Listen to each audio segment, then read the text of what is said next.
And it's Ken Kreitzer for Cam Vets Media. We cover cadets, midshipmen, the military and veterans proudly since 2008. Another edition of our Army football huddle, and it's Air Force Week, one of the special weeks we look forward to against the Commander-in-Chief Trophy rival, the Air Force Academy. They'll be at Mikey Stadium for a game at 12 noon on Saturday. And just welcome our team. We got Richard Miller from Florida. Richard, how are you? Very well, Ken. It's Air Force Week, and it's a very good time for a very confident Army football team with an undefeated record so far on the season. Yeah, okay. And calling in from Long Island, covered a basketball event for us yesterday at Iona. And that is Chuck Donegan. Chuck, how are you? I'm good, Ken. Certainly better than Navy this past weekend, that's for sure. Yeah, we'll talk about that. We were at Navy's game, a big loss to Notre Dame, a very, I would say, disappointing Oh, performance. yeah. Navy. We'll talk about that in a minute. And from the Beat Navy studio in Huntsville, Alabama, we've got Colonel Sam Houston for the class of 87. Colonel, how are you? Yeah, this week and this week only, we gladly renamed this studio the Beat Air Force Studio. And remember that our motto this week is if it flies, it dies. There you go. Okay. Rev up those Like that. anti-aircraft I like that. missile systems for the arrival of the Air Force Academy on at Mikey Stadium on Saturday. Okay, where do we want to start? Chuck and I were out at the Naval Academy game on Saturday, and turned out to be a very disappointing loss for the Naval Academy to Notre Dame. I thought it was going to be close. And what was the final score, Chuck? 51-14 or 51-17? It was It was very disappointing. 51-14, Ken. Just Notre Dame fumbled 5 times. The quarterback really struggled at times. Although ran well. They missed 2 field goals. And if they had not made mistakes like that, they would have stayed in the game with Notre Dame. But they didn't. And it was a very disappointing performance. You had the Secretary of the Navy there. And we'll see how they come back from that. Sam, what was your impression of the Navy Notre Dame game on Saturday?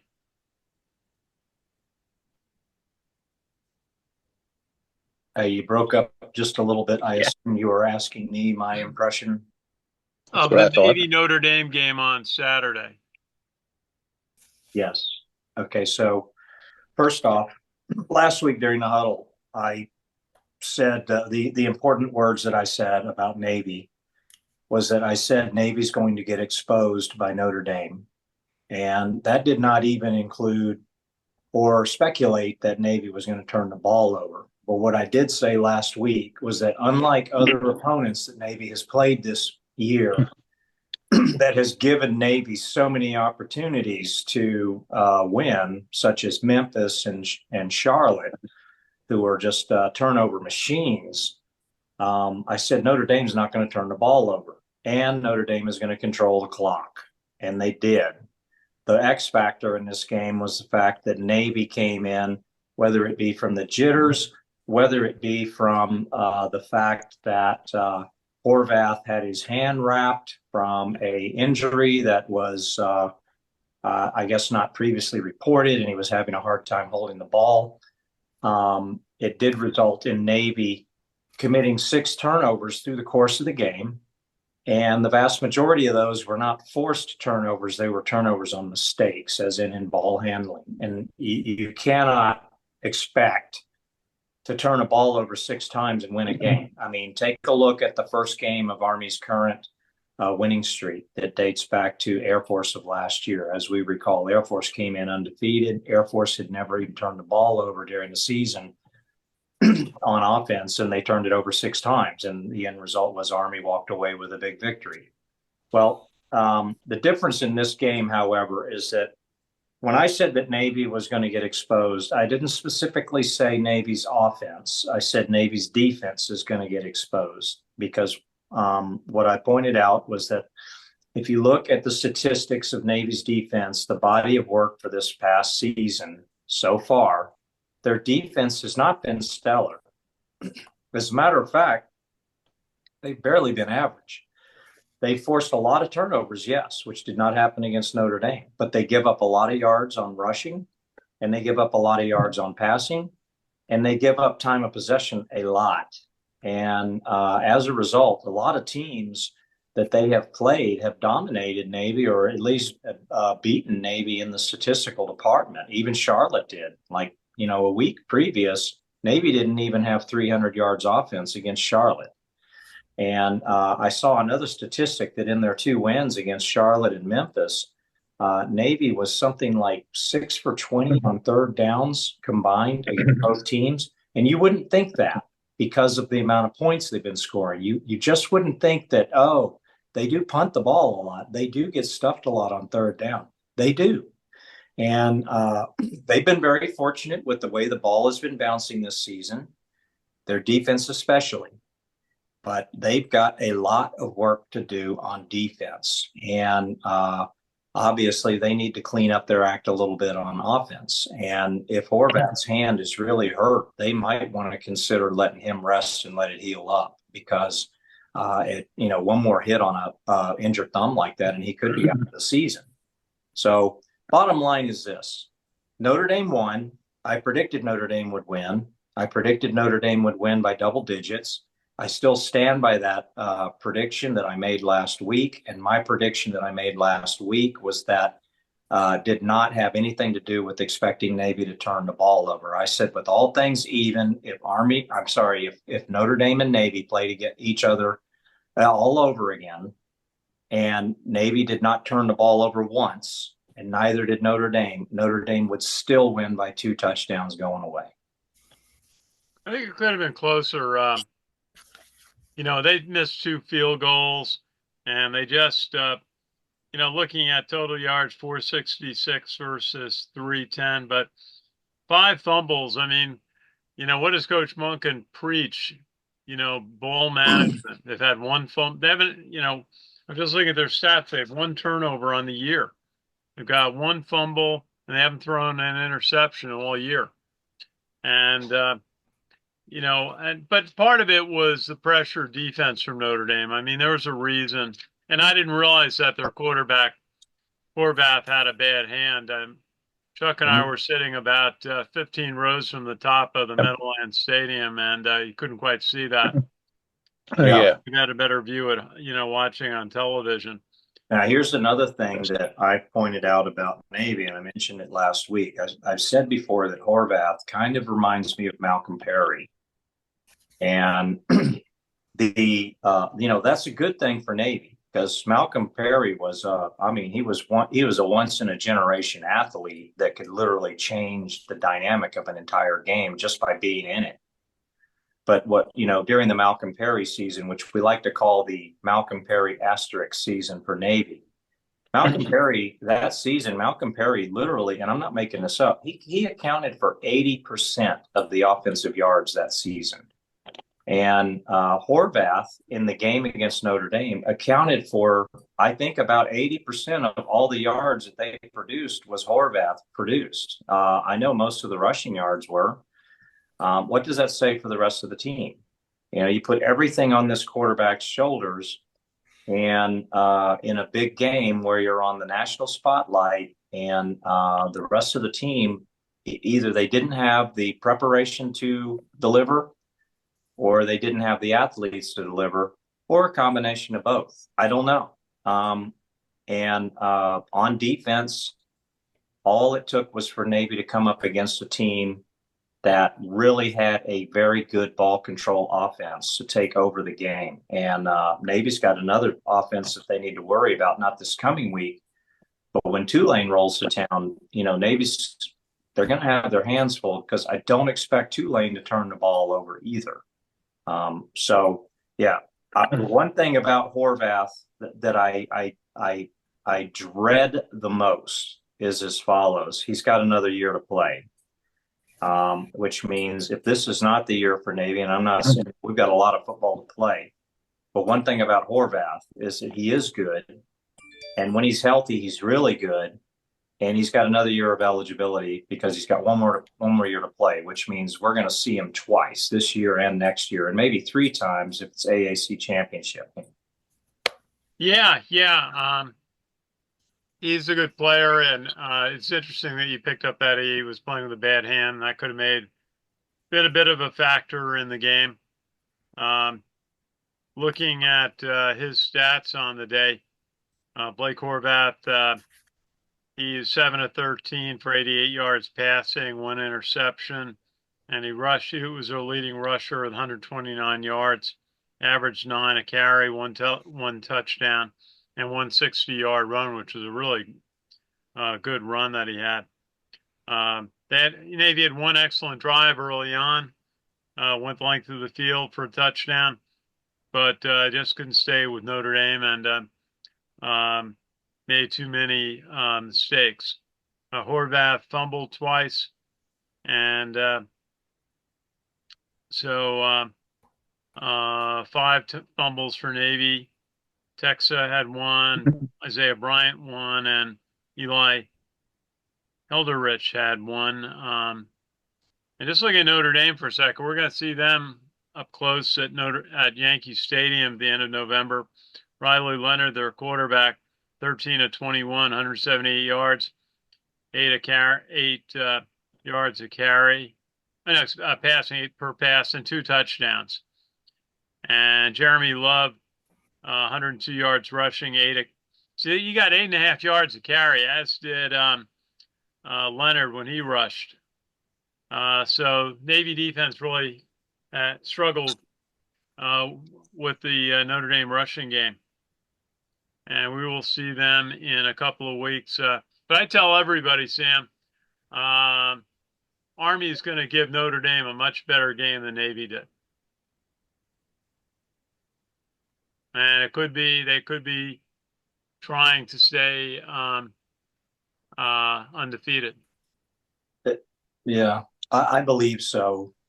It's way too far out to speculate this, at the moment. But on face value, I do believe that Army is going to give Notre Dame a better game than what Navy did. I do believe that, unlike years past, let's use 2016. I think was the last time that both Navy and Army played Notre Dame, and during that year, Navy beat Notre Dame, and then Notre Dame played Army 2 or 3 weeks later down in San Antonio at the Alamo Dome, and it was a blowout. I mean, Army just got blown out. I left. Hey, look, I don't leave Army football games, but literally by the end of the third quarter, I was like, you know what? I'm in the middle of San Antonio. It's a gorgeous day, and I'd be better served to go enjoy adult beverages on the Riverwalk right now than just hang out and keep watching this beating. So I left. And the difference between 2016 and this year is that Notre Dame can't prepare for Navy, and at the same time, they're also preparing for Army. And what I mean by that is that even though this offense is on face value, they look similar, and there is some similarities between Navy's offense that they're running this year and Army's offense that Army's running this year. Unlike in 2016, where they ran the exact same offense. Literally, Navy and Army ran the exact same offense in 2016. This year, it's different. Army runs a different offense than what Navy does. They have some similarities, yes. So Notre Dame has to go right back to the drawing board where Army is concerned. So their game against Navy did not really prep them to be better for the Army game. And likewise, unlike 2016, Navy had a really good team in 2016. They had Will Worth as quarterback, who was having a stellar year. And yes, he did get hurt in the AAC championship game that year against Temple. And no, he did not play against Army in the 2016 Army-Navy game when Army broke the streak. That's not the reason that Navy lost, but he didn't play. That's just the way football is. But Will Worth guided Notre Dame, as I remember, to a victory over Will Worth in 2016 guided Navy to a victory over Notre Dame. He did. And at that point of the season, Navy was a better team all around than Army was by far.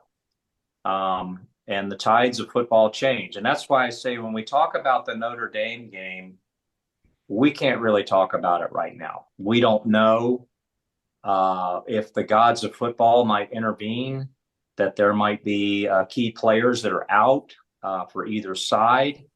But if the game was played tomorrow, for example, I think Army would give Notre Dame a much better game than what Navy gave them this past Saturday, for sure. Well, that's what I think, because if nothing else, a Coach Monken-led team is not going to fumble the ball 5 times. I think, it's funny, Chuck and I were in the stands before the game, and who walked up to us but Trey Canati, Army's field goal kicker. And I was looking for him later on to say, Trey, you wouldn't have missed those 2 field goals that Navy missed. Just by chance, is it possible that Army's team as a whole went to the Meadowlands to watch the game? Was the team as a whole there? Was some of the Army coaching staff in attendance to watch the game? I imagine they probably were. Well, I could have watched on TV too. Couple of players. I think they were mostly seniors who could get out on a Saturday pass. Yeah. I'm telling you, from a scouting perspective, you learn way more watching it in person than you do watching it on TV. Yeah, I see it. You see a lot that way, and so they were sitting up behind us, a few of them. But I think they were all seniors who had could easily, have the nice privilege of going off the post on a free Saturday. Very nice. I like that. Yeah. I'm glad they made it out. Yeah, that was neat. Okay, well let's get down to business. It's Air Force week, and Air Force is struggling. They're 1-6. Their only win is over Merrimack. They've lost to San Jose State, Baylor, Wyoming, Navy 34-7. 52-37 in New Mexico, and the last outing was a closer one, 21-13 at Colorado State. Coach Monken today was talking up how explosive their offense might be and how good their defense can be, and part of their struggles is playing Baylor early on. But, and what a good team New Mexico might be. But they're struggling. Sam, what's your impression of why Air Force is struggling? It looks like they're only rushing for 194 yards a game, passing for 100. So they're only, but their defense has given up a lot of yards, 381 a game.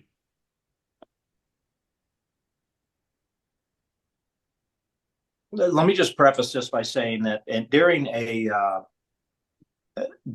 a CIC rivalry week, records and statistics go out the window. So that is my disclaimer up front. However, let's talk about the body of work of Air Force this year so far. And why do I think that they have struggled so mightily? I have mentioned this and talked about it on previous huddles, and I'm going to talk about it again. And that is this. Air Force gambled their soul on the turnbacks. What they did a few years ago during COVID is they literally let 37 players on their team take a year off and come back the next year. What was the gamble? They gambled that core of players who were starters, and believe me, it was a bunch of people who a lot of them were in the starting or the second rotation on the team. They gambled that that core would now have an extra year of eligibility that would give them a run of CIC trophies.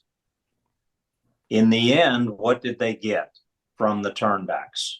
They got one CIC trophy, and that was the only time they beat Army. So the Turnbacks lost to Army 3 times, and they got one CIC trophy out of the mix. Last year was supposed to be the anointed year of the Turnbacks, and Air Force was 8-0, rolling in. They had just beaten Colorado State, and I remember, here's some famous last words. I don't remember which Air Force player it was, but after the Colorado State last year, they were on the sidelines, and one of the Air Force players goes, "Army, you next." And I thought, boy, that first off, that was not grammatically correct to say it like that, but okay, Army's your next opponent. I get it. Well, it just turned out that we know what happened next. Army beat the dog do out of Air Force in Mile High Stadium, and the experiment of the Turnbacks turned out to be a failure. And what happened is last spring, Air Force had to graduate 41 seniors from their team. And if you go back and look at their team from last year, it was over 90% seniors. They lost everybody. And I'm talking their starters and their second string. They were all seniors, and they all graduated. So what you had to do this year is you had to field a completely new team. Yeah, you did have one or two players from last year that might have been in the starting rotation last year, but it's just one or two, not enough to make an impact. And you had to find the chemistry of an entirely new team composed of players who had gotten practically zero playing time during the Turnback years, during the Turnback experiment. And and Air Force has paid the price for it. They have paid the price. And it's the karma of the Turnbacks is what I like to call it. And they're not very good. They can't find the quarterback to lead their team. They've tried 3 different quarterbacks now, primarily Boucher, but they went with their second stringer about 2 or 3 weeks ago, and he actually delivered their largest rushing performance, but he got hurt. They went with their third string for the Colorado State game a couple of weeks ago, and he did terrible. So they yanked him and put Boucher back in. And by the second half of the Colorado State, they weren't even running the ball, even though they were only down by a couple of touchdowns, which you would think is an easily surmountable lead for a team against Air Force at Air Force Academy Stadium. They were throwing the ball. They completely abandoned the running game. So they're not even playing Air Force ball on offense at all. And on defense, the best word I can describe their defense is they're porous at best. They give up a lot of yards. They give up a lot of rushing yards. Everything that I am saying is so un-Air Force. It's unbelievable. The fact that Army is a 23.5-point favorite over Air Force is unheard of. In my adult lifetime, I don't ever remember Army favored by Air Force, much less by 23.5 points. So, yes, Air Force is really having a bad year, and it's because of the fact that they are still trying to find the mix of players that they have on their current roster to fill in the gaps that were made by the Turnbacks, and they haven't done it yet. But, again, I will wrap up this comment with my disclaimer again. Stats and record mean nothing during CIC rivalry week. We don't know what Air Force is going to field. We don't know what they have up their sleeve. I would even go so far to predict that they're going to put out some new offensive formations this weekend. Yeah, well, it's, I go back to last year. You brought it up, Sam. What a remarkable victory that was for Army playing in Air Force Mile High Stadium, the Broncos' home stadium. And Army had lost, 4 in a row going into that game. Air Force was 8-0 and very confident about themselves. And Army just went in, took it to them. And as you said, Army was a 2-touchdown underdog and came out with a substantial win. What do you think turned around Army at that point? As I said to Coach Munkin on the media press conference, they haven't lost since. Right. I would like to add that not only have they not lost since. They have never trailed in a game at any time during their winning streak, dating back to last year. That's amazing. Yeah, that's something. But let's remember where Army football was at the time, at the time before they went on their idle week prior to Air Force last year. Army was they were 2-6. They had lost, as you said, they had lost like 4 games in a row, and it was progressively worse. You know, they lost to Syracuse, a game that they should have won, and then they lost to Boston College, which was a team they were beating all the way until midway through the fourth quarter, when just a couple of errors back to back resulted in giving Boston College really good field position, and they drove down and ran the clock out and scored and beat Army in the last minute of the game. And then probably, you know, the LSU game, we all know about that one, which it wasn't even worth mentioning. And then there probably was the worst loss that Army has suffered in the Monken era, and that was that loss to UMass at Michie Stadium. Yeah. And that was the low point. Many people thought that the Army team was not going to recover from that we might as well just write off the rest of this season, that Monken has he has basically traded season success to work out the details of this new offense he was running. But what happened was, by my understanding, is what made a difference was the players, the leadership in the locker room, the team captains. What they did is they brought the players together, and they had heart to heart about the season at that point in the locker room. I don't know if any coaches were present, but what they did is the leadership stepped up to the plate and said, it starts with us. We're the captains of this team. We're going to make a difference. We're going to be accountable to you. And we just asked you to be accountable to the team. And we're going to go in and we're going to surprise everyone in Denver. And I have heard leadership of this year's team, including Bryson Daly, talk about that. And what it speaks to is the character of the player development within Monken and his coaching staff to be able to bring along such incredible leaders to be the ones that are ultimately accountable for the win and loss on the field by how they play. And the corrections they made within the locker room, the example that the leadership set, people like Leo Lowen. I mean, you remember how he stepped up his game so dramatically. Jimmy Charlo, you know, these guys on defense. I have been to a lot of Army football games under the Monken era, and I wish I could go to all of them. If I lived closer to West Point or whatever, I'd be a season ticket holder.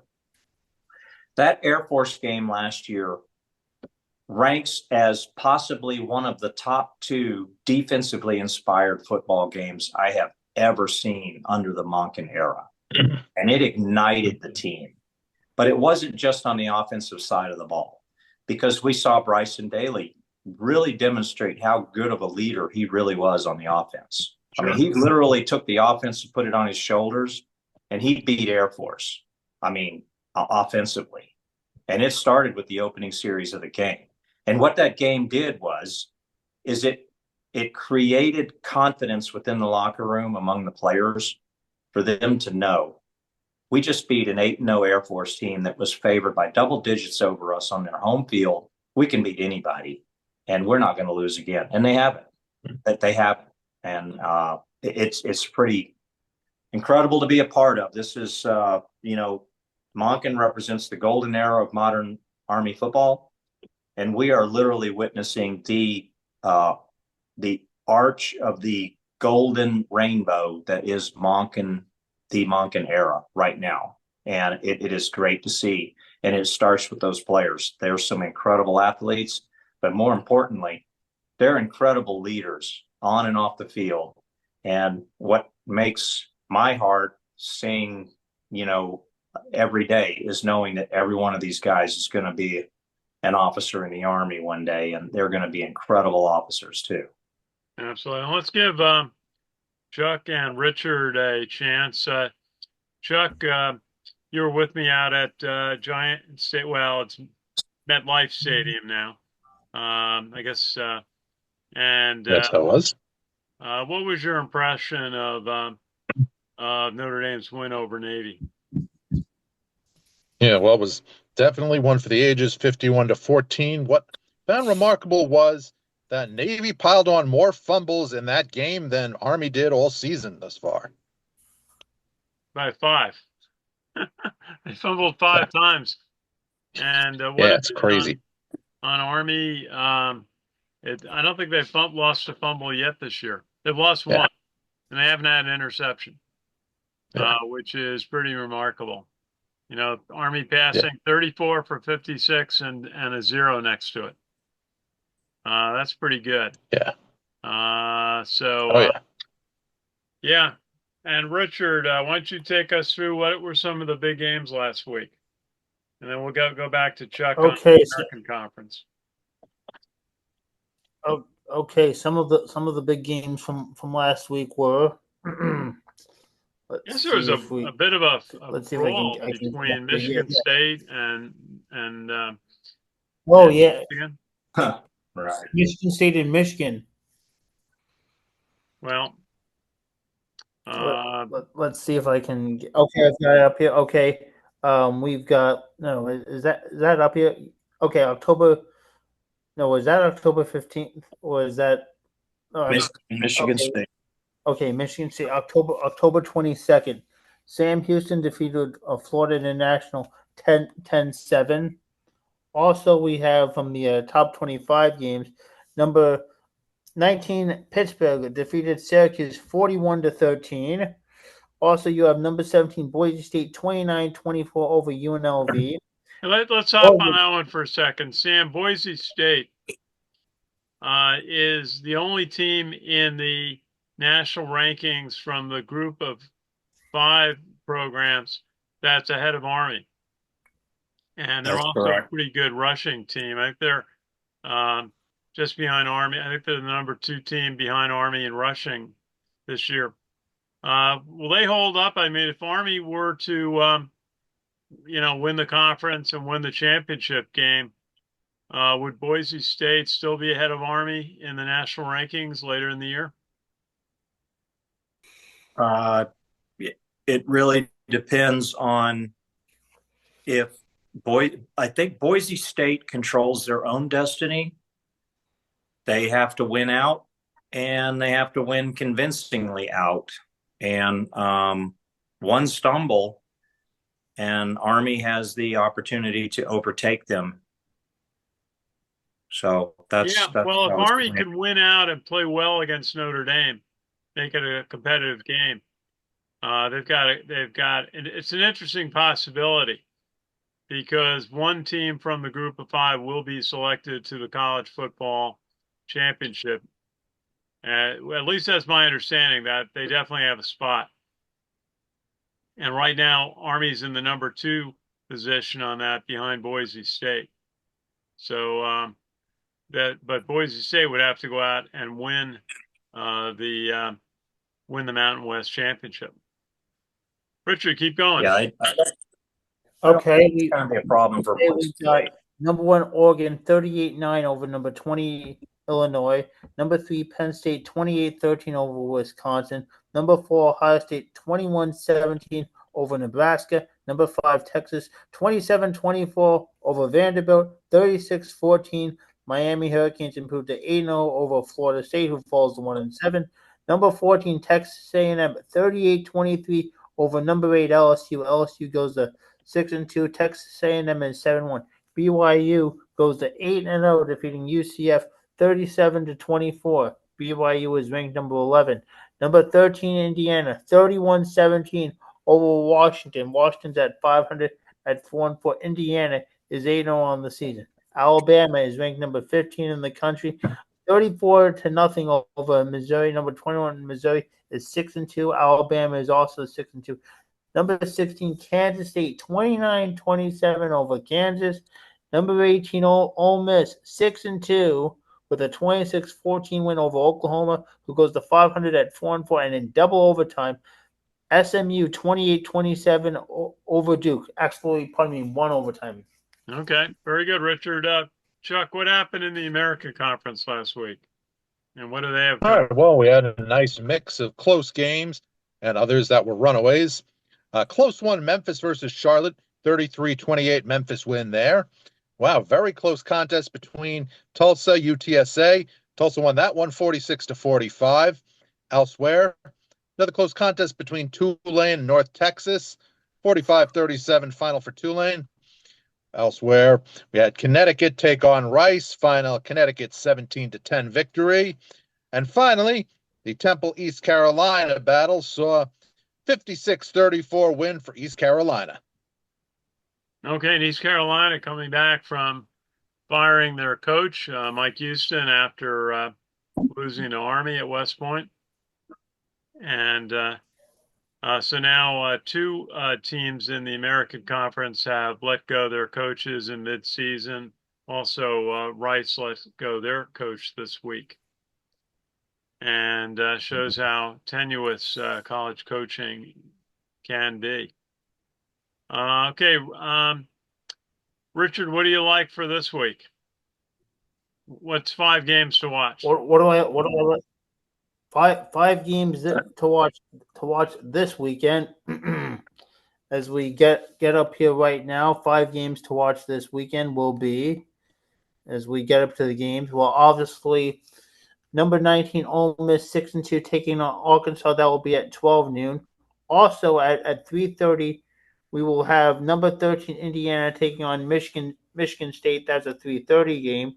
Also, a little bit later on in the nighttime portion, we will have Kentucky taking on number 7 Tennessee at 7:45.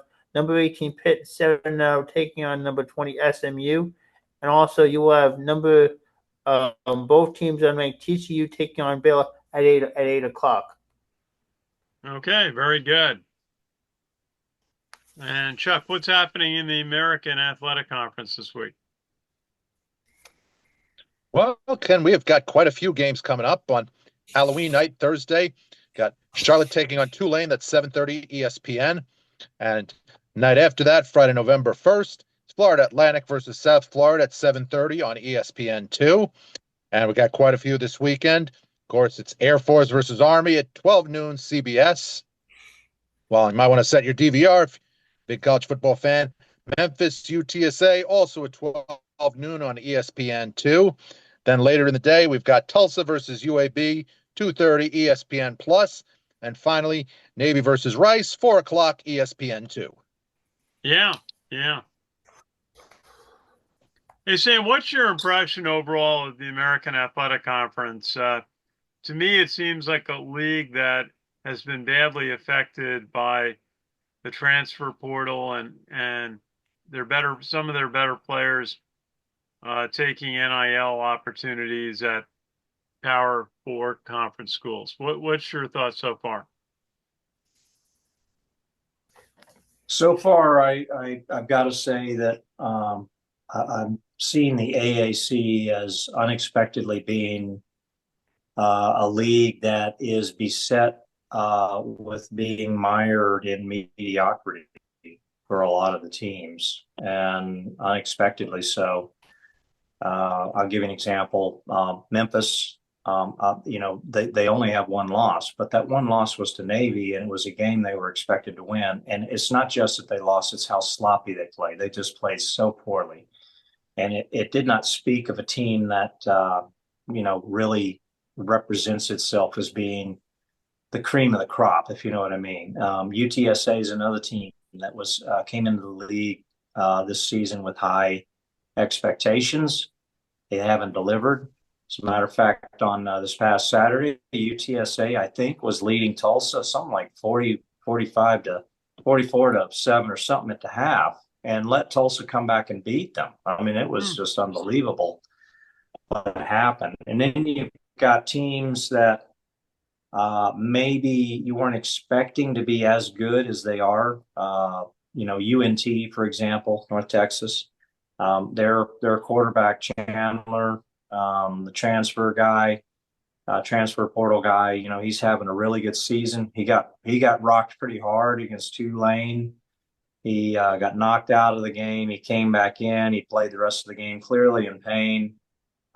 He tried to deliver a miracle comeback again, like he had a week before, but he came up a little short. He concerns me a lot for the Army game the week after Air Force. So a week from Saturday in Denton, Texas, they got to face that guy, and he's pretty good. And then there's Tulane. And I think in head to head, I really think that Tulane is better than Memphis. Um, Tulane's main struggles that I see is just their defense is a little suspect, but they seem to be able to do just enough to keep the other team from scoring more than they do, which is what you got to do to win. So I think Navy's going to have their hands full when they play Tulane, and I think that what that is going to represent is who the other team is that's going to be in the AAC championship game. So as far as the league itself, obviously Navy and Army are having good years, and it was a good year for Army to kick off in the AAC at a year where they're unexpectedly, as I said, mired in some mediocrity. It was easy for Army to rise to the top and dominate a lot of these teams that probably had higher expectations. I know Rice is another great example. Rice really was projected to have a lot more wins than they did this year. And here they are having a really bad season, and they just fired their coach. ECU is another one. And as I pointed out about ECU last week, I said they fired Mike Houston too soon. I don't agree with their decision there. And I pointed out last week that they really, they had plenty of games left in the season to salvage a bowl game. Guess what? They won Saturday. They've got 4 wins. They just win 2 more, and they're bowl eligible. So it's not like they were having that bad of a year. Maybe the donors were just expecting a little bit more. But, all of these teams, they have the ability to correct themselves, and we'll see how it goes for the rest of the season. And then, of course, going into next year, it'll be interesting to see if any teams jump ship and go to another league, or if we gain any more teams into the AAC as all these conference realignments keep happening. So it's just been an interesting year, and I don't think head-to-head AAC competition has quite lived up to what we expected before the season started. Yeah, and I do go back to what the Florida Atlantic coach said after Army went in there and won, in very harsh conditions, that he's playing 50 transfers and Army's playing juniors and seniors who came up through the system, and what a difference that makes. And I think they're seeing that now. It's like when you're analyzing an opponent, you got to look at how many, where were all these players the year before, and how many do they have continuity with? So, yeah. Okay. Any other thoughts on Air Force? I listened to Troy Calhoun's press conference today that Richard obtained for us, and he was saying he was going to work the players pretty hard in practice this week. He said he felt the best way to prepare was full contact. Wearing shoulder pads is what he said, and that's a sign of a team who's trying to shake up. Coach is trying to shake up his team. Yeah, I mean, Air Force would love to. There's nothing Air Force would love more on Saturday than to repay Army the favor of what Army did to Air Force this season last year. No doubt. And the stage is set. They view this as an opportunity. There's probably not much they can do to salvage the rest of their season, but if they know that if they can just beat Army and ruin Army's undefeated season, then they could hang their hat on that and say that, hey, if there's nothing else we did the entire season, is we did at least go in and ruin Army's undefeated season, and we kept them from winning the Commander-in-Chief trophy outright. That they would love to be able to do that. And it just is, remember that all stats and all records go out the window for a CIC rivalry week. and that also extends to the Corps cadets and the the brigade of midshipmen and the flock of Zoomies out in Colorado Springs, and that is that it extends beyond the field of friendly strife. Every academy has exchange cadets, and there are cadets that are like, so say for instance, there's cadets from Army that are spending a semester out at Air Force right now, and it's almost guaranteed that during the week, and so there's Zoomies at West Point right now, and it's guaranteed that this week is pure hell on them. Like, they're getting harassed, they're waking up with their room furniture out in the central area or somewhere like that, all kinds of stuff, the pranks that plebes are pulling on them and everything else. And same thing for the West Point cadets out at the at Zoomieland in Colorado Springs. But I've got to tell you, one of the greatest rivalry pranks that I know of recent years just happened out at Zoomie Stadium. And I had advance notice of this. I have advance notice of that this was going to happen because a classmate of mine, whose name will remain anonymous, who was in my cadet company, company Delta 4 Go Dukes, gave some of us the heads up. I actually saw video footage of these guys on their spirit mission in the Zoomie Stadium at the time they were doing it.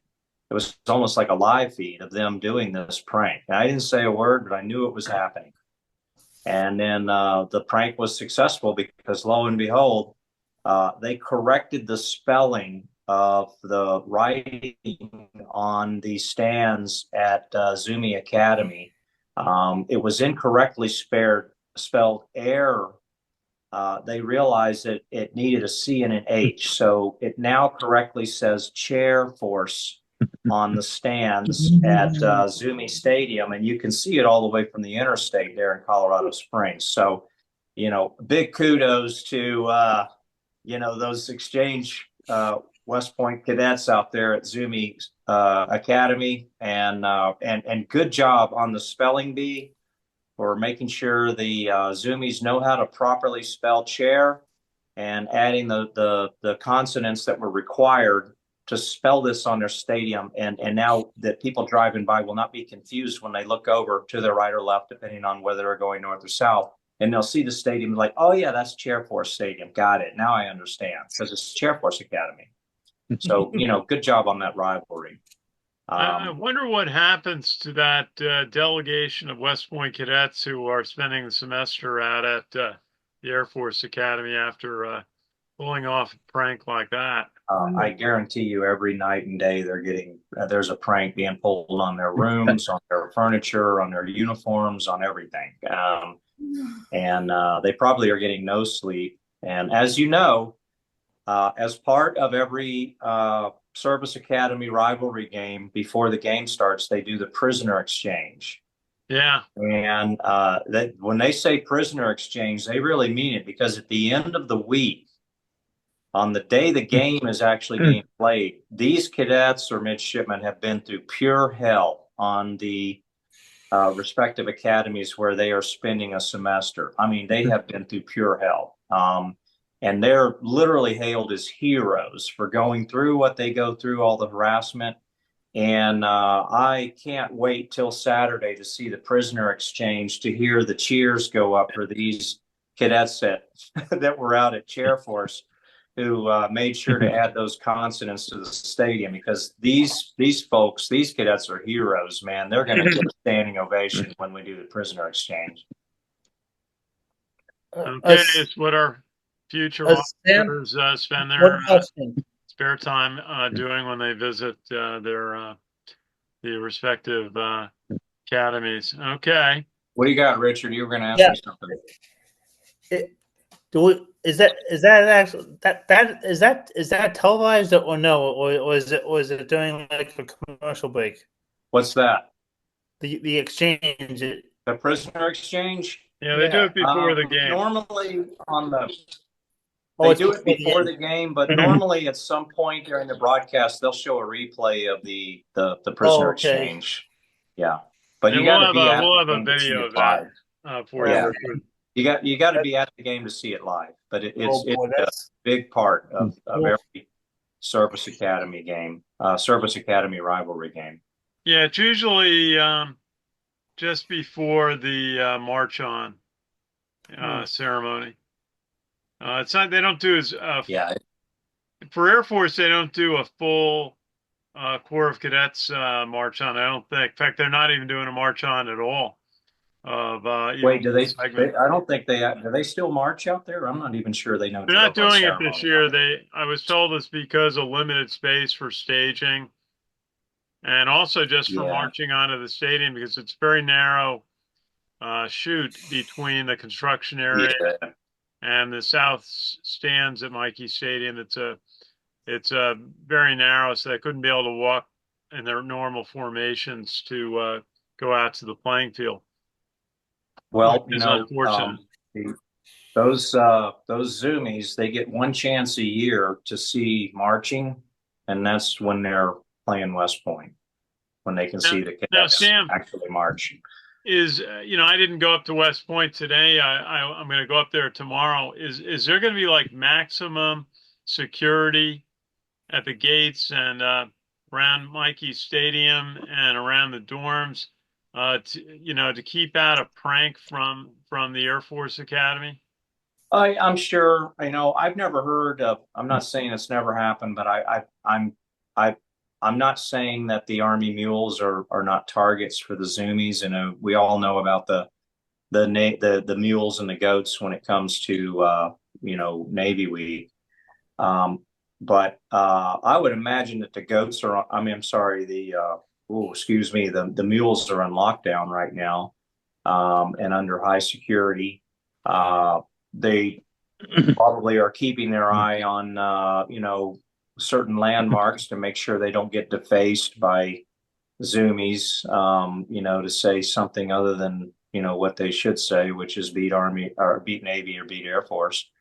But I do remember the 2018 was the last time that Air Force Academy played at West Point with fans in the stands. 2020 was the COVID year, but 2018 was the last time that there were fans in the stands, and the Zoomies came to town and we played the game. Army won, of course, but the big controversy that came out of that particular game was that the cadets on a Spirit mission were able to kidnap the Falcon, and the Falcon was unharmed, but the Zoomies, of course, spread the rumor that before the game that the Falcon had had its wing broken during the Spirit prank, and that they weren't sure if it was ever going to be able to fly again, and we were supposed to have this bleeding heart feeling of, oh my God, we need to reconsider this Spirit stuff, and oh, the poor Falcon. Like, no, it was all BS. There was nothing wrong with the Falcon. Well, that's The good to Falcon's hear. wing was fine. I thought the Falcon was injured in that episode, and No, the what Falcon was wasn't concerned injured. See, about. you fell for it too. No, the Falcon was not injured. Okay, so the Falcon was okay. That's good to hear. And no, Falcon was quite all right. Believe me, I had insider okay, information on that whole thing that day. I knew that's what good news. happened. That's good that we had misinformation and that the Falcon is okay. Now, I'll tell you some Falcons that weren't okay. That was the Falcons that put helmets on and went out on the field of friendly strife, because they walked away with an L on the win-loss column because they lost, of course, and they will lose again this Saturday.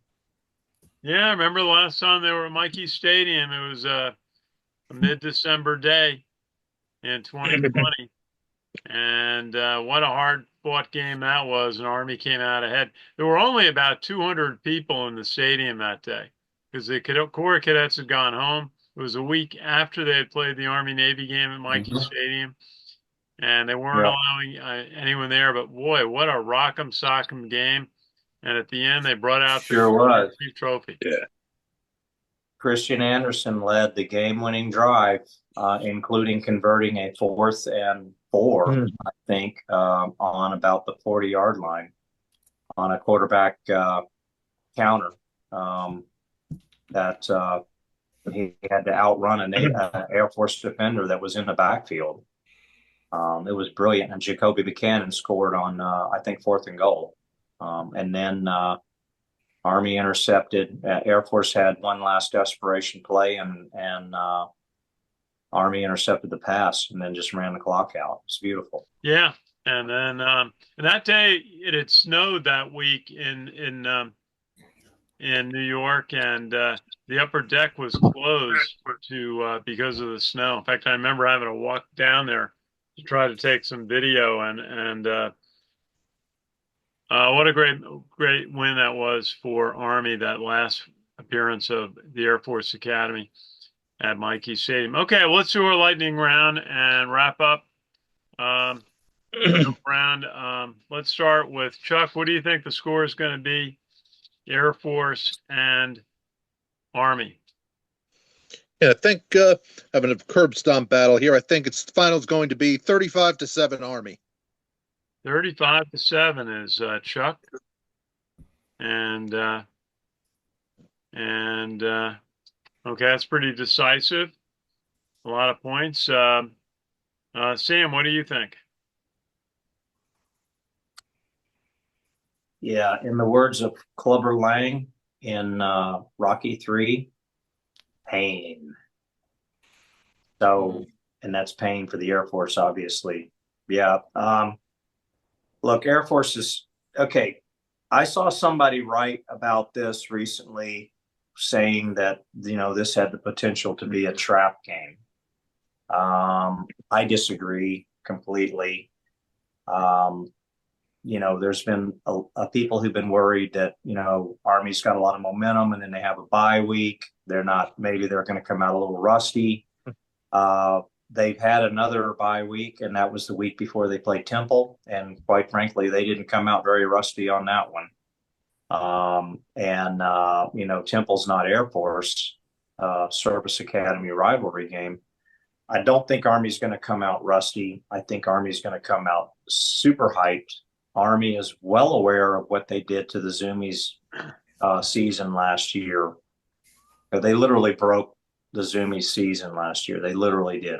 Air Force went on a 4-game losing streak after being ranked in the AP top 25 and undefeated, and were being talked about going to a New Year's Bowl game. So, again, Air Force is going to come in. They're going to play hard. I will not take that away from them. I guarantee you, Calhoun has got some tricks up his sleeve. It's going to be interesting to see who plays quarterback for the Zoomies. Is it going to be Boucher, and not the water boy Boucher, but their quarterback, who I don't remember his first name. He looks kind of like a middle-aged professor. He looks kind of like a middle-aged professor on his team photo.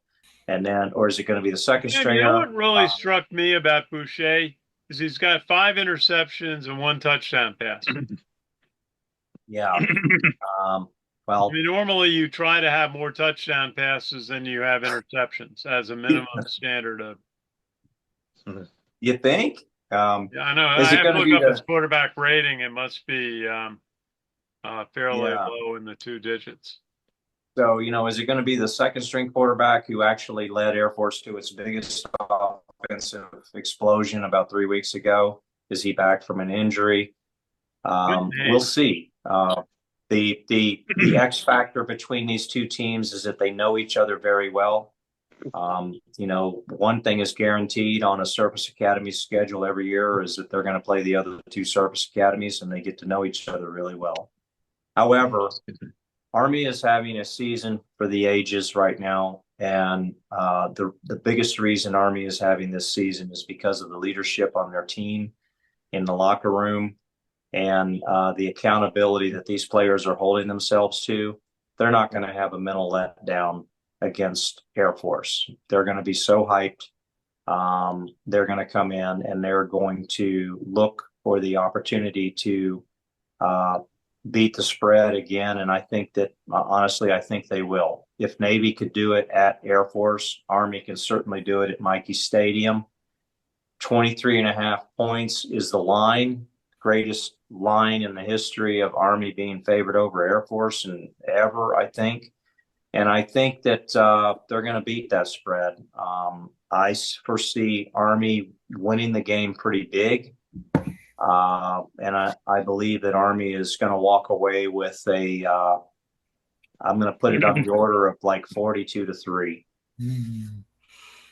Could be a whitewashing. Okay.